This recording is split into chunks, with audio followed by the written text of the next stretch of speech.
जय राधा वल्लभ प्यारो हरि बंस। जय जय राधा वल्लभ प्यारो हरि बंस।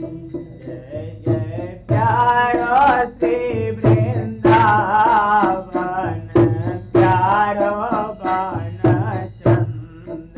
जय जय प्यारो श्री वृंदावन प्यारो बन चंद। जय जय राधा वल्लभ हित हरि बंस। जय जय राधा वल्लभ हित हरि बंस। जय जय हित श्री वृंदावन हित बन चंद। जय जय हित श्री वृंदावन हित बन चंद। जो ये देखता है मैं क्या हूं वही साधक है, क्योंकि साधक जब अपने को देखता है तब वो दुखी होता है, द्रवित होता है उसका चित्त। प्रार्थना करता है कि प्रभु मुझे सारे संसार से प्रेम है, बीवी से प्रेम, बच्चों से प्रेम, घर से प्रेम, घर के केवल आपसे प्रेम नहीं है, इस बात को दुखी होकर कहता है तो भगवान उसकी सुनते हैं। ये सच्ची बात तो कह रहा है। हम लोग तो झूठ बोलते हैं, हम लोग तो झूठ बोलते हैं, जबकि भगवान स्पष्ट कहते हैं मोहि कपट छल छिद्र भव। देखो मुझसे कपट मत करना। हम कपट कर रहे, हम तो हर देवता के सामने कपट करते हैं। शंकर जी के सामने जाएंगे, वहां कहेंगे तुमेव माता च पिता तमेव बंधु च सखा तमेव विद्या दृढ़ तमेव सर्वमम। हे प्रभु आप ही माता हो, आप ही पिता हो, आप ही भाई हो, आप ही मित्र हो और आप ही सब कुछ हो। वो तो भगवान शंकर नहीं बोलते। अगर बोल दे कि अगर हम ही सब कुछ है तो बैठो हमारे पास। अब बैठे कैसे? हमें तो दुकान जाना है, हमें तो दफ्तर जाना है, हमें तो यहाँ जाना है। क्यों? जब हम ही सब कुछ है तो कहाँ जा रहे हैं? यही तो कपट है। कपट किसे कहते हैं? अंदर कुछ बाहर कुछ ही को कपट कहेंगे ना। और जो अंदर बाहर एक सा है उसे कपट नहीं कहते। तो निर्मल मन जन सो मोहि पावा। भगवान बोले कि जो निर्मल मन है, निर्मल मन माने जैसे अंदर है वैसे बाहर है, वो मुझे प्राप्त कर लेते हैं। मोहि कपट छल छिद्र भाव, कपट नहीं छल। तो प्रेम क्या करेगा? प्रेम कपट को दूर करेगा। जहां प्रेम होता है वहां कपट रह ही नहीं सकता है। प्रेमी अगर मर्डर करके भी आवेगा, हत्या करके भी आवेगा, दुनिया से छिपाएगा, लेकिन जहां प्रेम करता है, जिसे वो अपनी पत्नी कहता है उसे कहता है देख तुझसे बता रहे हो, किसी से नहीं बताए। क्यों? हमसे क्यों बता रहे हो? क्योंकि तुमसे हम प्रेम करते हैं। जहां प्रेम होता है वहां कपट नहीं रह सकता है। जहां प्रेम होता है वहां क्रूरता नहीं रह सकती। सबसे क्रूर कौन होता है? सिंह। देख ले तो फाड़ के खा जाए, लेकिन जब सिंह प्रेम के क्षेत्र में पहुंचता है तो उसकी दशा दिखी। बच्चों को जीभ से चाटता है, लौटता है जमीन पर शेरनी के सामने और उससे अनुनय विनय करता है। ये वही सिंह है जो आदमी को देख के फाड़ के खा जाता है। जब प्रेम के क्षेत्र में पहुंचा तो सिंह भी बिल्ली बन जाता है। तो जब तक प्रेम के क्षेत्र में हम नहीं हैं तब तक हमारे अंदर क्रूरता है, तब तक हमारे अंदर स्वार्थ है। और जब प्रेम के क्षेत्र में आ जाएंगे तो क्रूरता और स्वार्थ सब दूर हो जाएगा। तो हमको श्री वृंदावन क्यों नहीं दिखाई पड़ता? कहले इसलिए कि हम बहिर्मुखी, बहिर्मुखता छोड़ दो। किसको दिखाई पड़ा? कहले गुरु कृपा अंजन दृगन दिए रसिक जन। जिन रसिकों ने गुरु की कृपा का अंजन अपने नेत्रों में लगा लिया तो पारखू निरख के गयो दृढ़ करी पना। उन्होंने देख लिया वृंदावन को, परख लिया वृंदावन को और प्रण ले लिया। क्या प्रण ले लिया?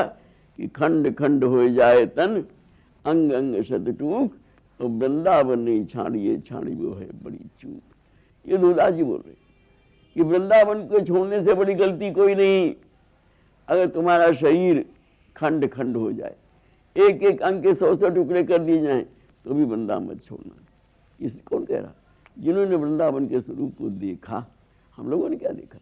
हम तो जाते हैं छुट्टियों में, इतवार को गए, सोमवार को गए, जब छुट्टियां हुई गए, 2-4 दिन अपना घूम फिर के लौटा।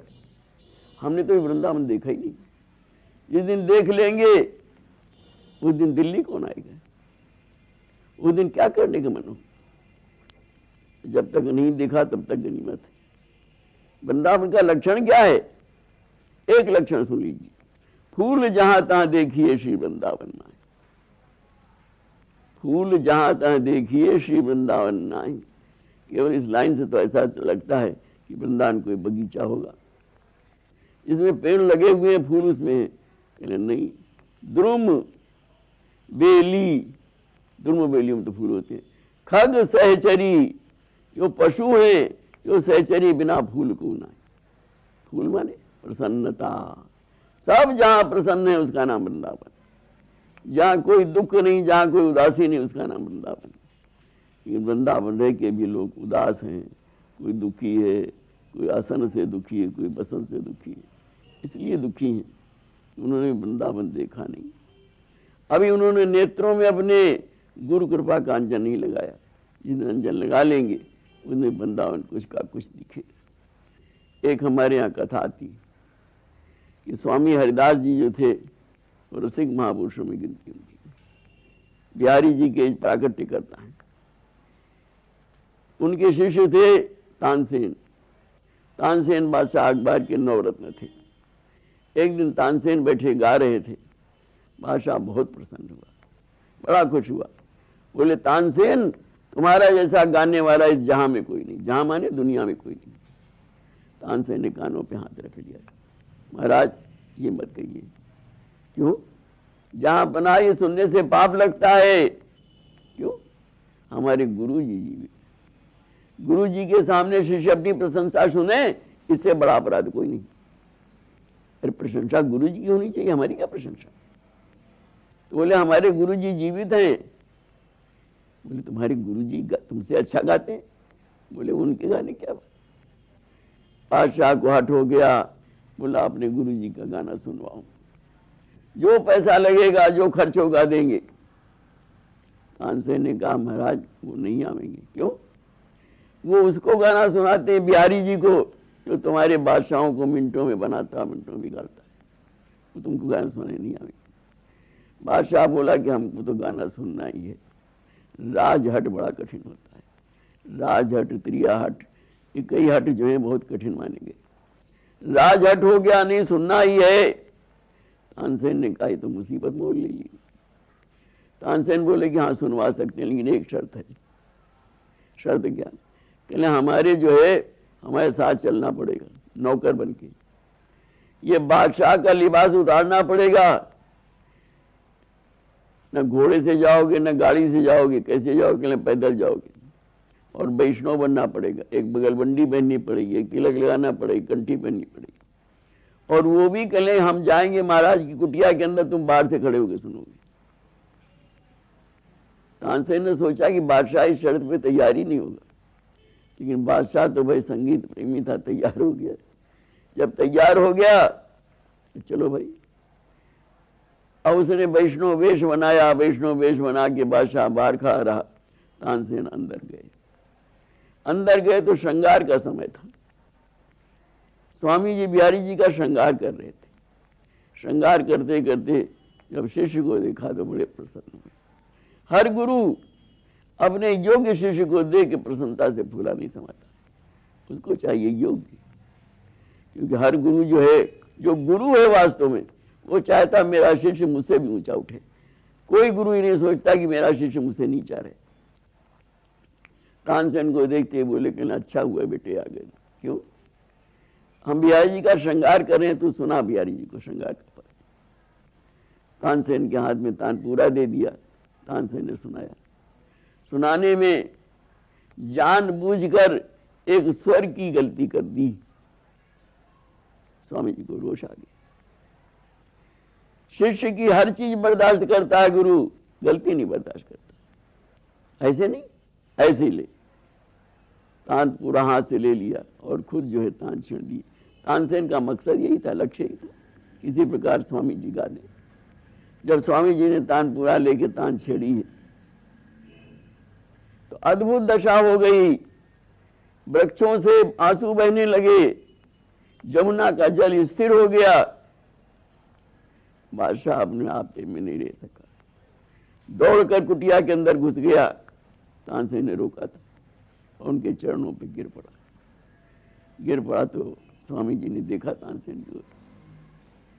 तानसेन ने कहा कि महाराज क्षमा करिए, ये हमारे बादशाह हैं, ऐसा ऐसा हुआ इसलिए हम इनको इस प्रकार से लाया पिता। महापुरुष बड़े उदार होते हैं, कोई बात नहीं, चलो भाई ले आए। बादशाह को इतना गाना पसंद आया स्वामी जी का कि स्वामी जी से बोला कोई सेवा बताओ।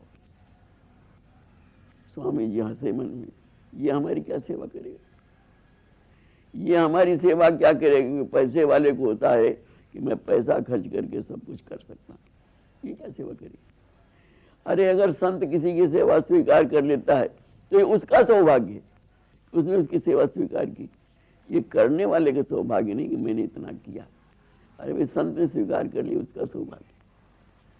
आचार्य रजनीश कहा करते थे, एक होती है दान, एक होता है दक्षिणा। दान आपने किसी को दिया, वो ले न ले उसकी मर्जी, लेकिन दान देने वाला लेने वाला अगर दान को स्वीकार कर लेता है तो उसकी मानता है कि उसने आपके दान को स्वीकार कर लिया। तो संत अगर किसी की सेवा को स्वीकार कर लेता है तो ये संत का महत्व है, सेवा करने वाले का महत्व नहीं। उन्होंने सोचा ये मेरी सेवा क्या करे, इसको घमंड है ना। बहुत जब पीछे पड़ गए बादशाह तो उसने कहा कि भाई और तुम्हें कोई तकलीफ ना है, एक तकलीफ है। बादशाह बोली महाराज वो क्या। हम जहां सवेरे स्नान करने जाए जमुना जी में, वह घाट को एक कोना टूट गए, तो लाला हम शाम सवेरे 4 बजे जाए और हमको ये डर लगे कि कहीं हमारे पैर फिसल गए हो तो हम जमुना जी में जाएंगे। तो एक काम कर, तू वह घाट के कोने को ठीक करा दे। बादशाह मन में हंसा, ये फकीरी तो है ना। अगर इन्होंने आज मांगा होता कि अपना राज्य दे दो तो हम राज्य दे देते, लेकिन फकीरी नहीं, घाट का कोना ठीक करना चाहता है। चलो महाराज दिखा दो। स्वामी जी ने आभास करा दिया। एक होता दर्शन, एक होता दर्शनाभास। बहुत से लोग कहते हैं महाराज जी हमको तो कई दफे दर्शन हुए, हमने तुमको गलत दर्शन हुए।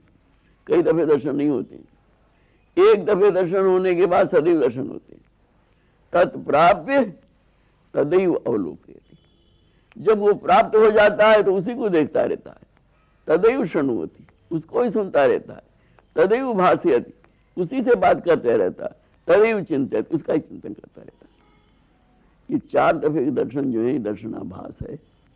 भाई ध्यान करते करते किसी को हो गया, स्वामी जी ने आभास करा दिया। बादशाह ने जो घाट देखा है बहुमूल्य हीरे और रत्नों से जटित था। बादशाह चरणों पे गिर पड़ा, बोला महाराज एक अकबर नहीं, अगर सैकड़ों अकबर पैदा हो जाएंगे, अपनी सल्तनतें बेच देंगे तो आपके घाट का एक कोना नहीं ठीक हो सकता। तो वृंदावन का तो वो स्वरूप है।